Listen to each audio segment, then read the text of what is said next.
Okay, so I think we're going to go live shortly. So this is going to be our third Ladies Who Lunch. For those of you who don't know me, I'm Leanne of two books. So my first one was The Hamptons and Long Island Homegrown Cookbook. Sorry, I'm inviting my guest, Jordan Robinson, so I should look up at you first to say hello. But yeah, so I'm inviting our guest here, so I'm doing that. So the first book was The Hamptons Long Island Homegrown Cookbook, and it was all about the chefs and the growers who inspired them. So it could have been their oyster grower, their tomato grower, their honey grower. So it's great, sort of a foudoir, if you will. And then my second book is The Art of the Garnish. So it's all about the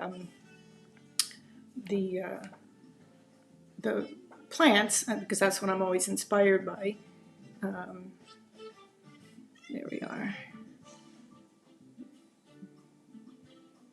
So we're just trying to get the technology to go here, and then we'll be good. Okay, so shortly we'll have Jordan with us. So anyway, back to The Art of the Garnish. So it's mainly my mixtures and drinks and things that I created, but I also asked some world-class, mixologists to contribute. When you think about it, all of the plants are what is the basis for all of our spirits, whether it's wine or, the alcohol or the beer. So that all comes from plants. So that's sort of my muse. I'm also a garden designer and a writer. And one of the things that we really miss about being, at our home in New York was the ability to go out to lunch. And when I wrote the 3 chapters for the Savor in Gotham book, I was very intrigued by the women who they referred to as the ladies who lunch. And this was made very popular during the time of Jackie O and Babe Paley and these kind of women who were very philanthropic, great humanitarians. We'll come back to that point in a few minutes with our guest. And so they were running the business of art and culture in the city. And lunch was supreme, unlike today when we used to have restaurants, that it was the dinner and all about the chefs. Then it was the lunch and all about the maitre d'. And he knew where to sit them for maximum exposure and networking. And, this is one of the things that I say that I really miss, about being able to go out. It's that because ideas have agency, because when we're together, we get ideas that we can share with one another. And when you're in that kind of environment, I think especially for women, they, often will say, well, I know somebody who knows somebody who, can connect. So here on this platform with Ladies Who Lunch, and it's been an honor to have such fabulous guests. We've had Tony Sabatino, who's interior designer. We've had Doni Sandoval, who's the founder and CEO of Lava May X. And today we have Jordan Robinson, so I'm going to welcome her in a minute. And hello, Jordan, can you see us? Hi, yes, I can. Nice and clear. Oh, excellent. So, folks at home, when I'm looking down, I'm looking at Jordan so I can see her so we can chat, but you're seeing us both together, on the screen. But briefly, I'll say you can see how random things can happen that lead to an enduring relationship or friendship. And that's what happens when we're out and about, which, again, hopefully we'll be doing soon. But Jordan will know. So it was a couple years ago, maybe some years ago, but New Jersey Magazine was coming to do a photo shoot at our home, and the designer clothes that I had ordered, they sent them to the wrong address. They sent them to our Manhattan address. So I quickly ran to the store. It was an Ann Taylor, which I'm wearing an Ann Taylor today. And I asked Jordan for some help, and she, being the fashion maven that she is, she put together a great ensemble, and then we just stayed in touch, and I've always been fascinated by her art, and her ability to not only create as an artist, but also to give back. So welcome, Jordan. It's really a pleasure to have you here with us. So for those who don't know, Thank you so much. oh, our pleasure. So I'm going to read just a little bit about Jordan so that you get the background to why she's so fantastic. And I just love this bio. So she says, ever since Jordan was old enough to hold a crayon, she was always creating. Her parents introduced her to the world of fine art, fashion, dance, and musical theater at a young age. So you see, parents, how important it is to get your child away from the screen sometimes and get out there where the living is, right? They took her to the Keith Haring Pop Shop in New York City, Broadway shows for her birthday several years in a row, and other various art-related events. And Jordan, of course, is thanking them for immersing her into this art world, because I think when you start habits like that at a young age, it becomes inculcated with you. I mean, this is the thing I really miss about being in New York, is just being able to hop, skip, and jump to, the art openings, the galleries, the museums. Culture is the very fabric of our society. Well, Jordan also studied ballet at the Miami City Ballet School and the Academy of Dance Arts, formerly located in Red Bank in the Garden State, in her youth for a combined duration of 8 years. Throughout high school, she participated in school plays, the art club, and was accepted into advanced art classes at the school. She also studied at the University of Arts and then went on to earn her AAS in fashion merchandising from Brookdale Community College. And then in 2016, she started her company registered as a LLC, this Art to Go, Take Art With You. And it's a line of handcrafted handbags, wallets, and wall art. So she's going to walk us through a little bit of that. But I will say that I am privileged that she once gave me my Art to Go. Some of you may see it on Facebook, but I carry it everywhere. I call it that little bespoke handbag. So let's take a cheers to you, Jordan, and to your art. Thank you. Likewise to you, Leanne. Thank you again for inviting me. This is so special to do, especially during a lockdown. It's just so inspiring I and know. I have to say, so many people have written to me and saying this is just a breath of fresh air for us during the pandemic, when we can't get out. So it's a way that for all of us to really to network. And the follow-up is, I think, also what's really important. So later I'll be posting Jordan, how you can get in touch with Jordan. But right now I want to raise our ladies who lunge forks. Cheers to you. cheers. This is a cute gift that I sent to my very special guests. And I just love that Jordan, she put on Facebook how she opened it and referred to it as the passing of the Harry Potter wand. And it was the Little Mermaid, right? Yes, yeah, the jingle hopper. It was so, so cute. So everyone has seen my green tablescape, that we had up for the month of March. And I just like to wear something green to sort of amplify that. When I was Director of Communication, Vice President at Brooklyn Botanic Garden, when I had to be on screen a lot, I would just it's so easy. You can wear like flower clothes, flower dresses. So it immediately sends, that kind of message. And then I saw also, I had this little handbag that I had from when I was in junior league. I bought it from someone, but isn't that adorable? We used to be able to just take So cute. I love tremendous the little inspiration for you. It's like the orchids. So tell us, I want to know a little bit about your tablescape, because you have some very cool things that you've done there. Oh, thank you. And I have to say, when I was younger, I would always love watching the PBS movie that they did about Peter Rabbit. It was like a really short, I think like a 25-minute movie, and it was all about how the story came about. And there was one scene, the iconic scene in Mr. McGregor's garden, when the terracotta pots all fall over because the bunnies are hopping. So that was my inspiration, and my outfit. I'm actually wearing an Ann Taylor dress. And the funny thing was, I was like, okay, I think I have an outfit that kind of goes with this whole gardener feel. And I was steaming it, and I was like, wait a minute, this is an Ann Taylor dress. So it was like a full circle moment with our connection. Right, from the time that we met. I love that. I do believe in karma, and things sort of happen for a reason.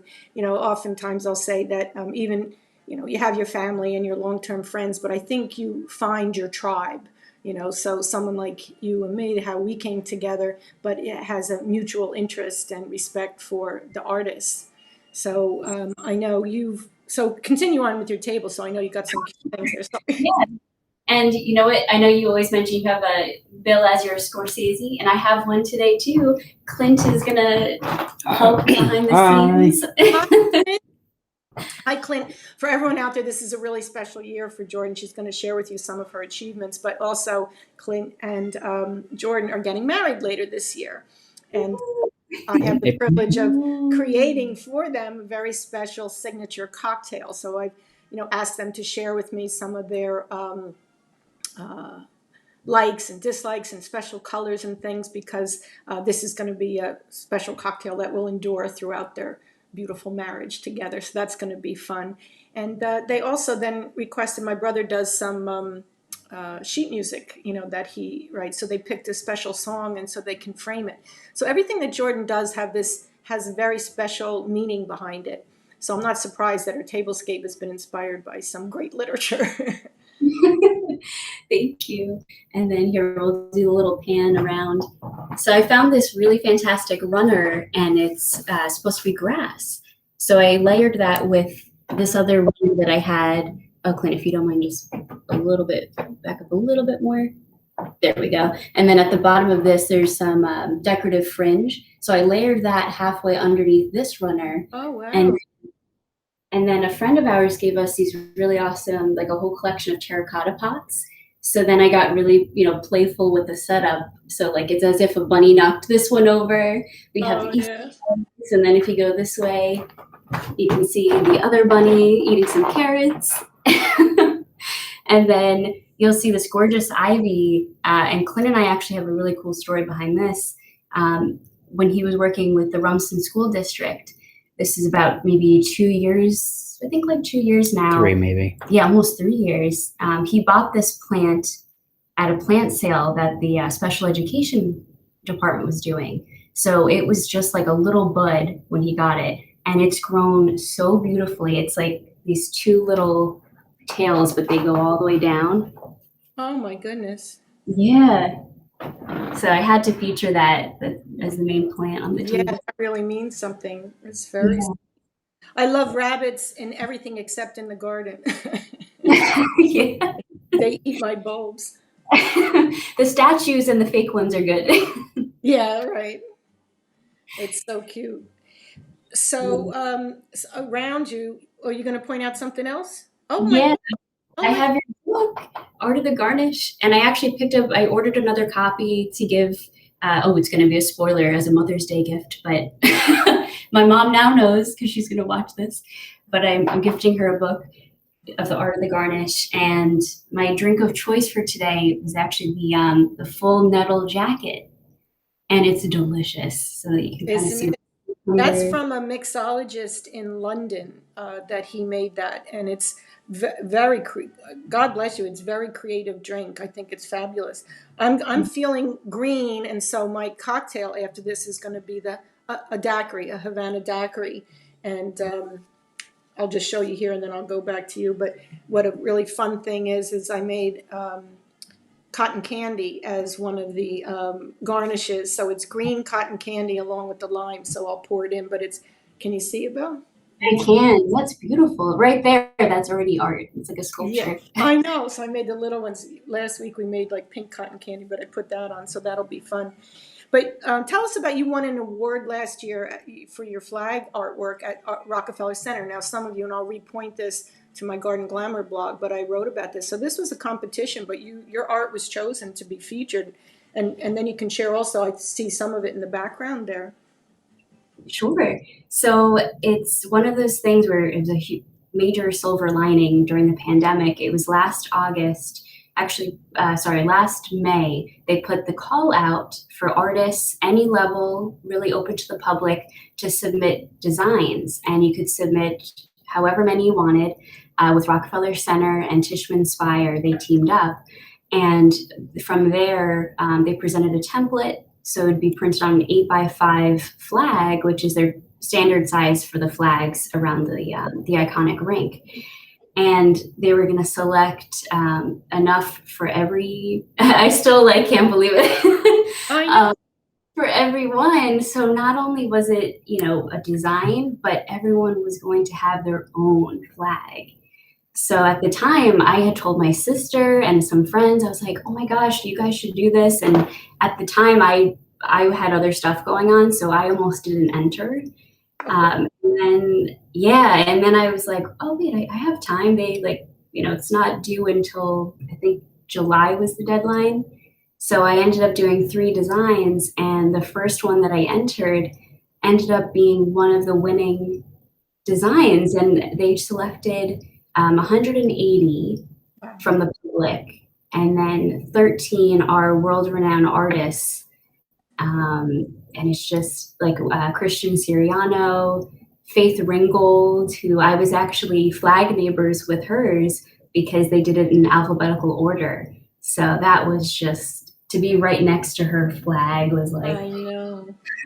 It's like a dream come true. And then you and Clint went into New York to be able to see it, which was still a big deal kind of last July to go in and check it out. But it got a lot of good coverage too. So I think that's, I think it's always so affirming, awards in and of themselves seemingly don't matter. But when you do get the award, it boosts your confidence. It makes you feel good. It's like, I can do this. When I won my first award, I like you, I was reticent to enter. I was like, I don't know. But, then when I placed in this Broadway and Bloom Garden Design Contest, I was like, I think I can do this. yeah. It's so true. It gives that boost. And like, I'm not sure for that award, but for this one, there wasn't a monetary prize. Like everyone knew that going into it. Right. In terms where the artists get to keep the rights, which that was major for me because, Oh, yeah. but that, keeping the rights, and then the fact that it's flying at Rockefeller Center. So I was surprised when some people were like, their first response was, "That's great. How much did you get?" Oh, And I'm like,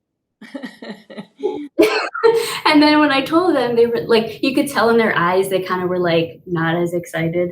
I'm like, I know, but I've written about this in the past, Jordan, is that artists are compelled to create, and it's no small wonder then that you see artists, whether they're musicians or literary or painters, I don't want to denigrate because everybody has to get paid, but they'll do it and starve sometimes. It's like you can't not create. So the fact that you don't win an award, but just look how much you got, with the sense of well-being, being able to share with others. So yeah.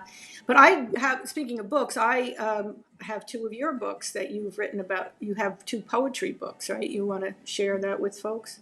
sure.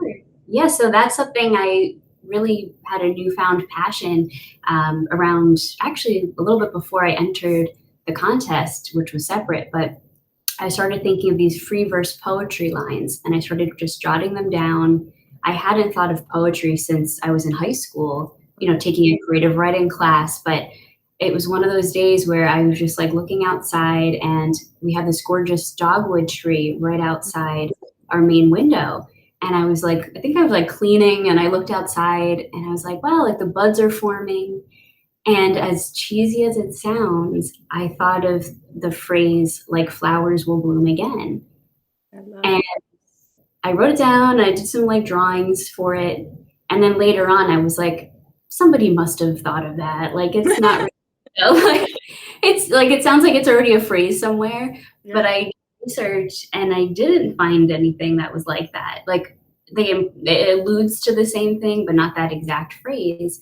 So it inspired me to write a whole selection of poems inspired by that phrase. And I used Amazon's Kindle service for self-publishing. And I just did it as another creative outlet, just to put my stuff out there. And the hope was to inspire and spread joy because that was right when the pandemic started. Yeah. So You sure accomplished that. Um, and they're beautiful books. I mean, I got mine through Amazon. So again, we'll post between your website and your social media, where folks can get it. But poetry, I think, has come back, and in no small way through hip hop and so on, that people are again embracing poetry. I mean, I've read books about Edna St. Vincent Millay and some of these other. I've done gardens on their poetry and trying to incorporate the flowers that they had in their poetry into the garden, which is also very inspiring.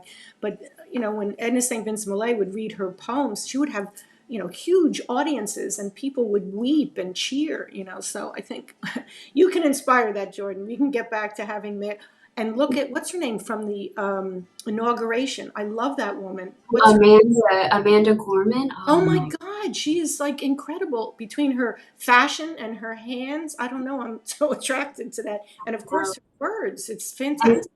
it is, and her voice. And I remember seeing not an article, an interview with her right after, and she was saying that she was in speech classes, like she had, I believe, a stutter Oh, or really? something else, but she overcame it. And that on top of it was just, that's Wow. amazing. Well, speaking of overcoming some things, I don't want to waste any more time without you talking about your recent being named the PR coordinator for Maddie for butterflies. Is that this tragic story? I met Dawn, her mother, but I mean, I cried in front of her mother. I apologized, but then she said, no, she cries every day, but she died from toxic shock syndrome. And we're going to share later how people can help contribute this, but you're creating awareness for this. So tell us how you are chairing this to bring awareness and the upcoming luncheon and so on. Sure. And to start, I have my, I don't know if you guys can see the butterfly pin. Clint had given this to me. It's a monarch. And I was like, I have to wear it today. Oh, Pick a butterfly motif to pay homage to Maddie. Yesterday, unfortunately, was the anniversary of her passing. And she passed away in 2017. She was only 19. And it was 3 days after her birthday. My sister, and the reason why I know her and her family was my sister went to Dean Porter Elementary and Forestdale Middle School, and they were close friends at that young age. And I would take them to Seabright Beach as their chaperone, but play with them at the same time. And I just remember, they would play dress up at my parents' house, and just what a bright light she was. And like I mentioned in a recent article with the journal with Dawn, and I said, it wasn't this typical childhood glow that she had. It was something else. Like she had that star quality. And unfortunately, what the toxic shock syndrome, it ended up being a direct result of menstrual toxic shock. And I wasn't familiar with it at the time. I kind of had heard a little bit about toxic shock in health class, but they really gloss over it. yeah. And a lot of people are like, oh yeah, I think I heard of that. It started in the 70s. And I'm like, now that I have all this knowledge, I'm like, no, you need to sit down next to me. I need to explain this because, and her mom, Dawn, she's doing these, heroic acts by starting the foundation. He started a foundation for her to help bring awareness. It's not just mourning the loss, but like it's celebrating her life. But I think, I mean, I had heard of it before, but you just think that went away, like you never hear anything about it. But is it because of the material that's in the feminine products? Is that what causes it, or is it an interaction, or how does it Well, come? the awful thing, which comes to my mind, is the story behind the Radium Girls, that movie that had come out recently. It's honestly similar to that in the sense of the cover up that's happening, because it was Playtex Sport that she was using. And as it turns out, a year before, there was an article in the Detroit Free Press that there were 5 other cases linked to that brand. And it was toxic shock from that. And so with Dawn's research and confronting that company, they said that they can't disclose what the patent is. And it's something with that design. So Is that still on the market? it is.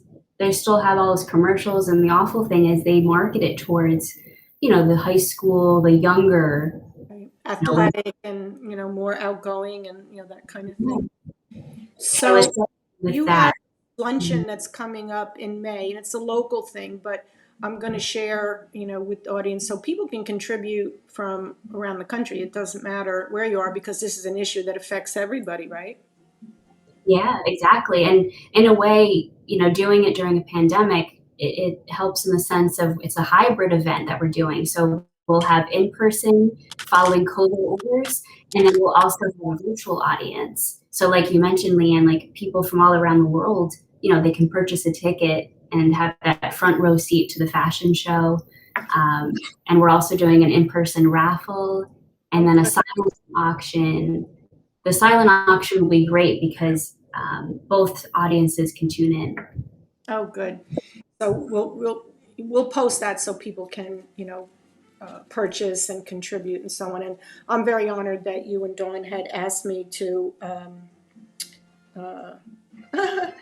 to do the tablescape. So there's 2 tablescapes that we're going to do, and I'll show you later privately because I want it to be a big reveal the day of. But I got this fabulous. It's almost like a wedding material, but it has butterflies on it, and then the other thing. Bill's like, "Do you want me to show it?" I'm like, "No, it's a big reveal later." Look, this is so funny that as soon as the liquid hit the cotton candy, it started to melt, coming down. So, but I did it because like sugar and daiquiri and sugar rum, it goes together. So cheers for that. But you had some, we don't have too much time left, but I want to be able to give a little bit of time to your self-care that you were talking about to me before. Oh, yeah. And, looking back at everything between the Rockefeller Center Award and helping with that foundation, I feel like it's just all come together so nicely in the sense of right before the pandemic, I made the decision to start going to therapy. And I'm comfortable saying that now because, I really feel like everyone should. Even if you're, happy as a clam and whatever, there's always, like, everyone faces some kind of trauma in their life. And I've learned that, you can't compare your trauma to someone else's because, for me, it might sound weird to someone, but I grew up moving a lot as a kid. So I would always joke, "Oh yeah, we're in the witness protection program," but that always stuck with me because, moving at such a young age in the moment was so scary because I was always the new kid. So I always struggled with that identity, not really a crisis, but just finding who I was and what I was passionate about. So I felt like going to therapy would be the best thing. And That's so great that you've done that. I have a dear friend who lost his father last year. And, he was of a certain age, but nevertheless, he went through a lot of pain. But he went through grief therapy to help him overcome that. And I think a lot of people don't. They feel like it's a weakness. And Americans are they think they're so independent, they don't need it.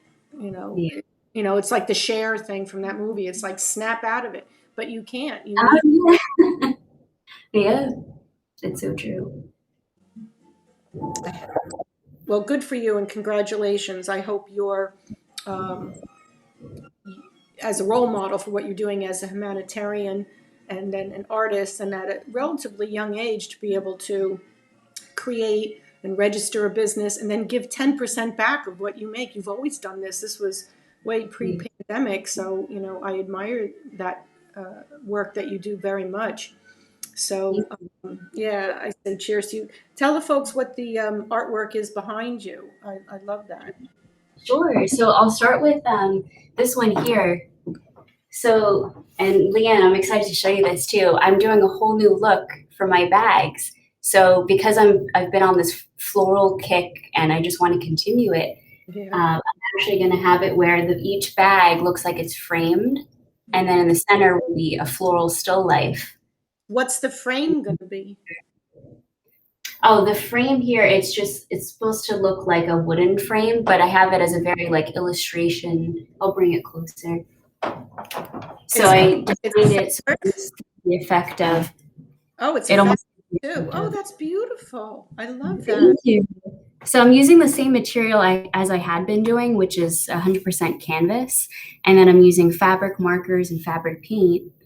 And this one features white elastic handles, but some of my bags I use wooden handles, and I like to recycle denim. So I'll put that, like your bag that I made you has the pumpkins with the little denim.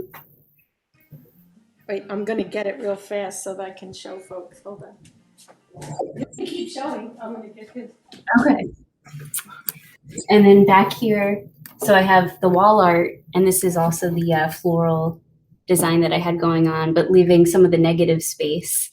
And then the one up here is done in a similar fashion. Oh, that's beautiful. I like even the display.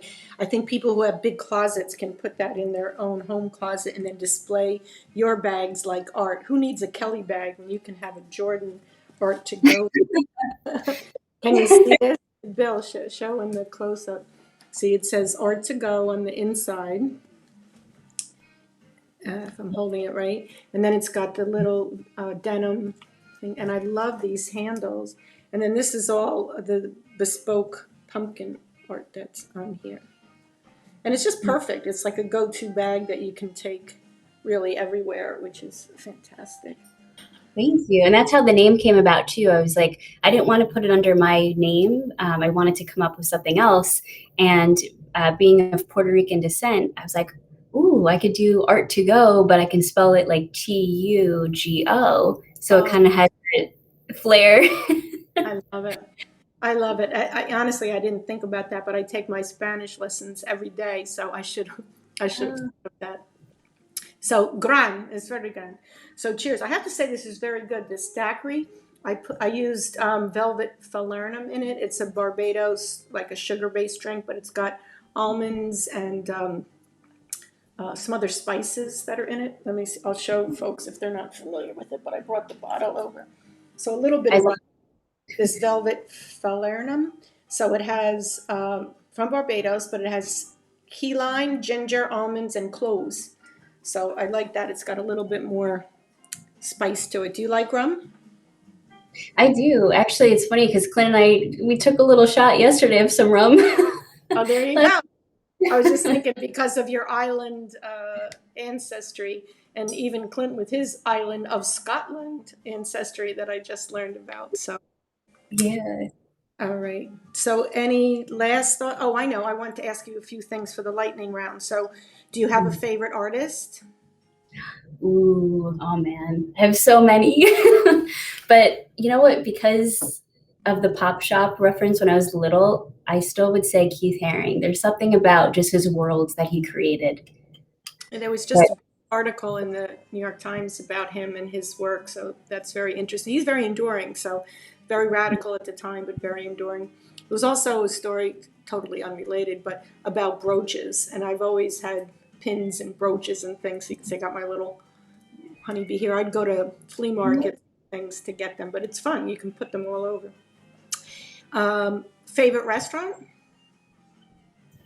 ooh, oh, Clint's gonna love this one. So it's right outside of Cape May. There's this place called Irma's Deli, and I know it's like not. I have a favorite restaurant also, but I had to shout them out because their pizza is amazing, and Oh, we always that's our tradition. We pick up a pizza there, go to the beach in Cape May. So that's just like a little nostalgic thing for me. that's perfect. How about your favorite travel destination? We'll be able to do that soon. Oh my gosh, yes. Um, Where are you going for your honeymoon? We actually might be doing the right after the wedding, going to Cape May for the weekend, and then we might go to Maine because in Oh, Clint's family, they actually have a whole row of cabins right on a lake in Maine. I think oh, it's Wayne, Maine. Yeah. So if they're open for the season, or if they'll pull some strings for us, that would be so awesome to stay there for a week. I hope so. We went to Newport for our honeymoon and we loved it. We used to go back every year, which I think is really nice when you go to some place that's very beautiful and authentic, but is close by. So then you can just go and revisit it. Where if you go to, I don't know, maybe some people can go to Bali every year, but someplace exotic like that is really not in the cards for most folks. I know. And that's what we were thinking, just pandemic wise. And also, we had done a great trip to Ireland with EF educational tours. And there's something fun about going with a group. Like they're strangers, but because we're going together, it's not nerve wracking. But there's something about that meeting new people and like going sightseeing is fun. Well, cheers to meeting new people. Cheers to you and Ladies Who Lunch. Your art, your philanthropy, your humanitarianism, and just being a delightful person. I think you also bring light to this world, so I'm very grateful that you were able to spend the time and contribute with us. So, folks, I'll put up the links and connections here. You can see Jordan's Instagram and her Facebook, but I'll put up also had a link to the fundraiser, that we'll have later in May. So thank you very much. Thank you so much, Leanne. Oh, and if we have a little bit of time, I just want to say that little surprise that I had that was art related. Oh yeah, it's coming up, so I can tell you. Mi gusto so presto.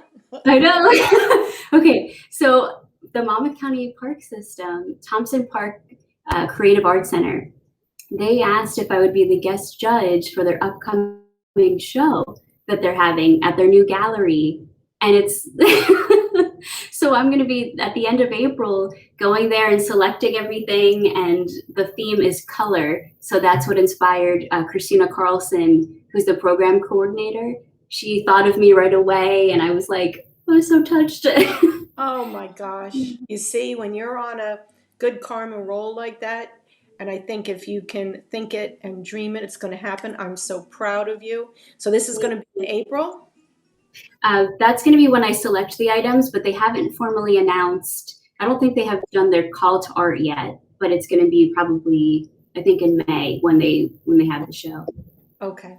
So I won't say anything about it until you say something. It'll just be our collective secret until then. Oh, that's fabulous. What a surprise. I love it. It's great. See, you're getting recognized all over. And I can say I knew you when. Aww. And you've been like a mentor to me too, Leanne. I just want to say, and thank you. Just such an inspiration, and you're so eloquent with your words too when you have your captions and when we talk. So thank you. Oh, thank you very much. That means a lot. Blushing.